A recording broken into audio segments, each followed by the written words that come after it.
So it's a Saturday morning,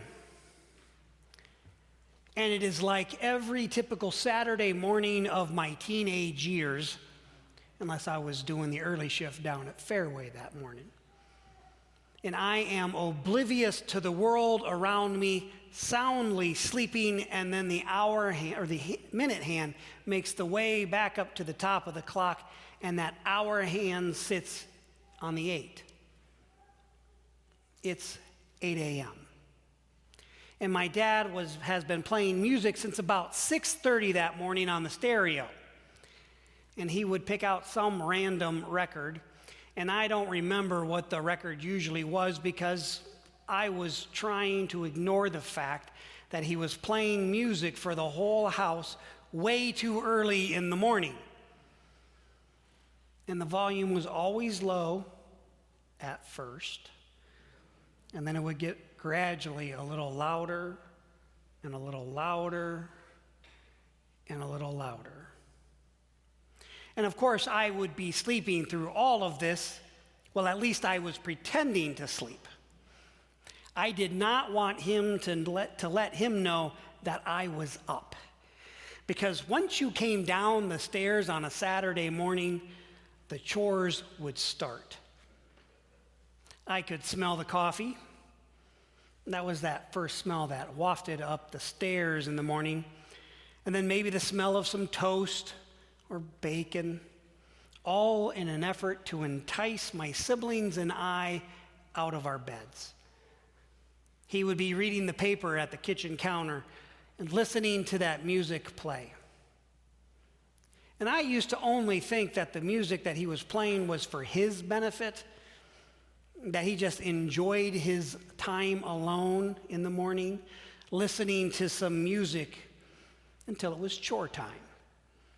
But once I was a father myself, I knew there was an ulterior motive. Now it's 8 a.m. And I know it's 8 a.m. because it's quiet.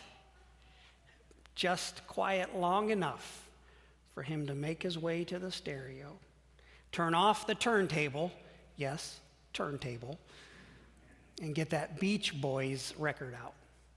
And yes, it was vinyl. And he knew exactly where to put that needle down on the record to get the exact song that he wanted. And the song always started with an iconic revving of a Chevy engine, a Chevy 409. And he turned the volume up, way up, like the neighbors hear it up. And there was no longer pretending to sleep, because he would just keep the volume up until he saw the whites of all the kids' eyes. Now, you might think that he wanted to save us from the dangers of sleeping in too late and wasting the day away. And you might be right. But it was also to get those chores done, to take care of the dirt that had accumulated that week. And never much dirt was ever accumulated. And it was a whole thing. It was almost like a ritual. Very few times on Saturday mornings would go differently. My mother grew up on a farm, and it was that growing up that created a loathing for dust. Every time she dusted on the farm, it would seem like later that day there was more dust.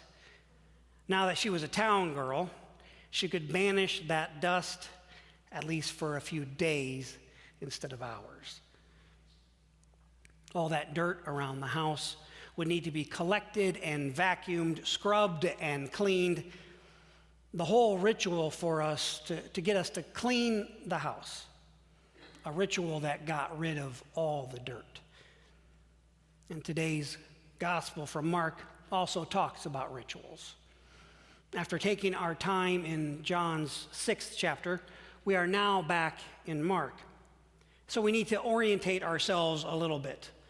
The previous 5 weeks were an incursion into the Gospel of John, and that incursion started with the feeding of the crowds with 5 loaves and 2 fish.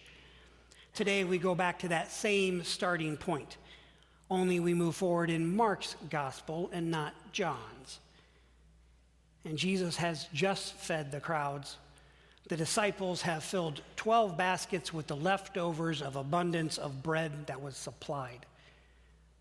And then we come to today's lesson. It starts off with the Pharisees seeking out Jesus. Now, Mark never mentions water to wash hands before serving or eating the bread that just happened. None of the Gospels do. Maybe that is why the Pharisees come looking for Jesus. Maybe they want to confront him about the lack of hand washing. And it isn't because they're the health department and they want to talk about foodborne illnesses. They aren't seeking Jesus out because of the less than hygienic food serving practices. So the Pharisees go looking for Jesus. And there is a confrontation. There is no hand washing, they point out. Your disciples don't do it, and neither do you, Jesus. You don't observe the tradition of the elders, and you eat with defiled hands. Defiled as unsanctified, as unholy, as unset apart, as ordinary. But isn't life lived in the ordinary? Didn't God create the heavens and the earth and call it all good? The Pharisees have their question, but Jesus is going to have none of it. He knew that what Isaiah prophesied, that there would be a time that when people would honor God with their lips, but their hearts would fail to seek out God. Jesus quips back to them, you are more concerned with traditions of your ancestors, our ancestors, than following God. Sometimes I wonder if Isaiah had the time of the Pharisees in mind or our present time today. Jesus pushed back against the Pharisees and told them, you care more for tradition. You care more for the things that were never commanded, things that were never a concern for God. The Pharisees had their tradition of washing hands, and it was something that was started at some point and held as a tradition. Washing the hands, it was a good thing. There's nothing wrong with washing hands. In fact, I was told quite a few times growing up when I came in from outside to wash up before dinner. The washing of hands started out as something that the priests would do as part of a sanctification process for serving in the temple. And then it morphed and expanded. Traditions have a way of doing that. So story time for you all. There's this young woman, and she's preparing a pot roast while her friend looks on. And she begins by cutting off both ends of the pot roast and then prepares it with all the spices and such and puts it in the pan. Why do you cut the ends off? Her friend asks her.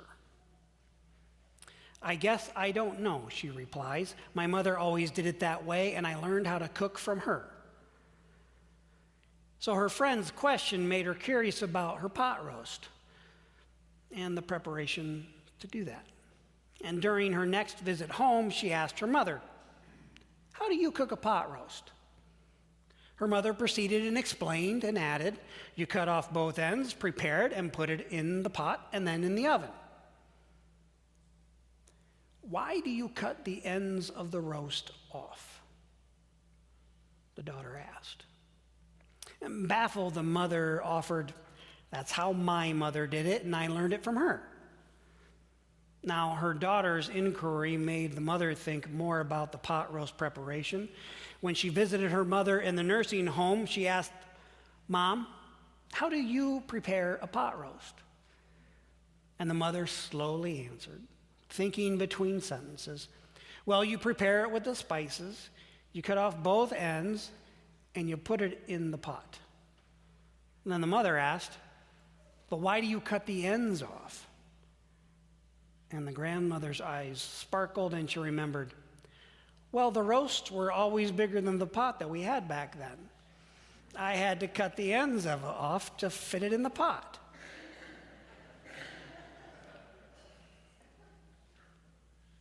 Hand washing went from an act of sanctification for priests when preparing offerings at the temple to something for the people in everyday life. It became a tradition that morphed and changed, and I suspect that many don't know when that happened or why that happened. And there are things in our lives that start off with good intentions for our devotional life, and they can morph and change. And we can lose sight of what that tradition or the object was originally for. We forget why we are doing them. When things change, we pine for the way things once were and wonder, why did it have to change? We want tradition, even if we really don't understand what the tradition is for. We want to make sense of things in our world. We assign meaning to our traditions. And here in church, we have a few traditions. Sometimes traditions help us. They help us to find God, not because God is lost, but because we aren't looking. And when they help us, we embrace them. Other times we can hold on to something because that is the way it always was. That's the way we learned it. That's the way Grandma did it. Sometimes holding on actually gets in the way of encountering the living God who wants to be present with us. And when tradition gets in the way, then we might need to let it go.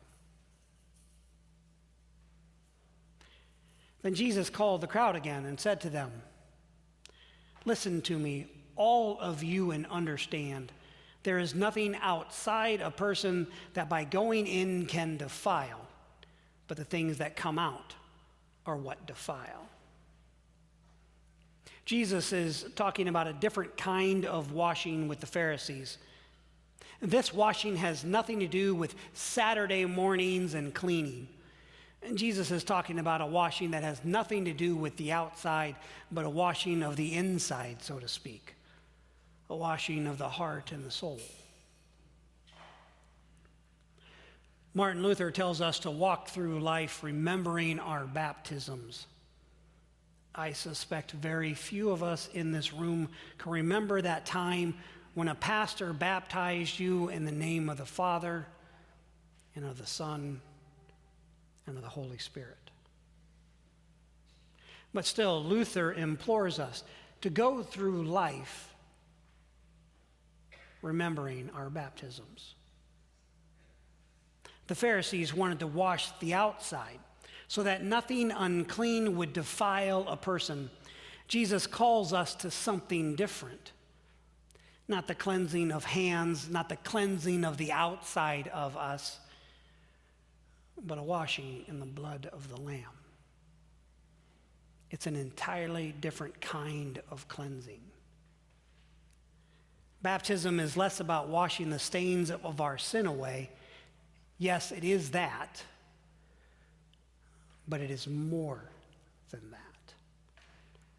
Baptism doesn't so much wash off the stains of this world, but instead unites us to the blood, dirt, and anguish of this world. Let me say that again. Baptism unites us to the blood, dirt, and anguish of this world. This world that was created good by a good God and will once again be fully restored at the end. Baptism joins us to all those the world regards as unclean: the homeless, the refugee, the poor, the down and out, those who don't even have straps to pull on. everyone who the world cast out as unworthy. Living out our baptism frees us. Freedom for the Christian isn't a freedom from. That kind of freedom is necessary to be free from the tyranny of the world's powers. That is true and necessary. But living out our baptism is a freedom too. Freedom for the Christian is a freedom too. A freedom to love God without worry of how it looks to the world.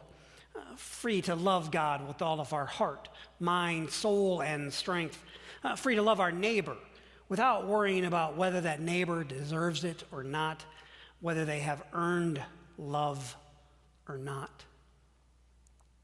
Free to care for the widow. Free to care for the poor. Free to care for the orphaned. Free to care for the refugee. Free to care because in the kingdom there is no longer hunger, no longer pain, no longer sickness, no longer brokenness. We are set free, free to heal, free to walk beside the hurting, because in the kingdom there is none of that. So we bring about. So we usher in the little bits of kingdom today in our own little ways. What if we cared less about what people think of us and more about how we make people feel? And where do we find Jesus in all of this? Right in the world, joined to the blood, dirt, and anguish, joined to all those whom the world regards as unclean. Amen.